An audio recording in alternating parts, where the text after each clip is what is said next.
Arestong isang Pinoy immigrant sa Los Angeles, USA sa kasong felony habang nanganganib din ito na mapadeport pabalik ng Pilipinas.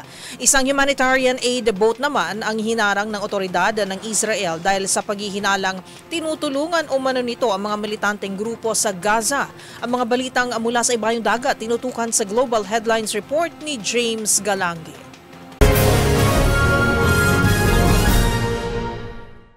Balita mula sa Amerika, inaresto ang isang Filipino migrant sa Los Angeles, USA na US Immigration and Customs Enforcement o ICE. Ngunit pagbibigay linaw ng Philippine Consulate sa Amerika na wala itong kinalaman sa nangyaring publicized Home Depot raid na naging mitsa sa pagkakaroon ng malawakang protesta. Bagkus ayon kay Philippine Consulate General Adel Cruz, inaresto ang Pinoy sa kanyang tahanan dahil sa kasong felony at may legal grounds umano para ipadeport pabalik ng bansa. Samantala, kasalukuyan nagpapatuloy pa rin ang malawakang protesta ng mga migrante kung saan naabot na sa mahigit 2,000 US troops ang dideploy para kontrolin ang sitwasyon. Sa iba pang balita, dako naman tayo sa Palestine. Hinarang ng Israeli Naval Forces ang isang humanitarian aid boat na dapat sanay patungong Gaza. Kabilang sa mga sakay na naturang barko ay si Swedish activist Greta Thunberg. Pansamantalang ipinagbabawal ng Israel ang pagpunta ng mga human activists sa Palestinian territory dahil sa ininalang tinutulungan umano nito ang puwersa ng militanteng grupo na Hamas. Ayon kay Defense Minister Israel Katz, ang naturang blockade ay nagsimula na bago pa man sumiklab ang giyera at maiwasang makapag-import ng armas ang mga militante. Nangako naman ng Israel ay hindi umano nasaktan ang mga naturang activists at inaasahang makakabalik ito sa kani-kanilang mga bansa.